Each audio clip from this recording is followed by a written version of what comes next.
Praise the lord. ఈరోజు దేవుని వాగ్దానం యోహాను సువార్త 16:22.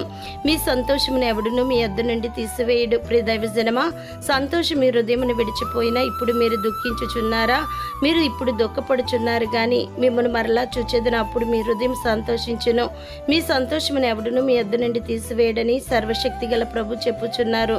అవును ప్రియులారా, మీరు దుఃఖింతురు కానీ మీ దుఃఖం సంతోషమగునని మీతో నిత్యముగా ఆయన చెప్పుచున్నారు. ఎలాగనగా స్త్రీ ప్రసవించినప్పుడు ఆమె గడియ వచ్చును గనుక ఆమె వేదన పడును. అయితే శిశువు పుట్టగానే లోకమందు నరుడొకడు పుట్టినని సంతోషము చేత ఆమె ఆ వేదన మరి జ్ఞాపకం చేసుకున్నదు.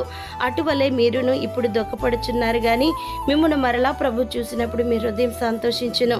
మీ సంతోషమును ఎవడును మీ వద్ద నుండి తీసివేయడు. ఎందుకనగా ఆయన కోపం నిమిషమాత్రం ఉండును, ఆయన దయ ఆయుష్కాలం అంతయు నిలుచును గనుక సాయంకాలమున ఏడుపు వచ్చి రాత్రి ఉండునను ఉదయం సంతోషము కలుగును. దేవుడు మిమ్మల్ని దీవించును గాక. ఆమేన్.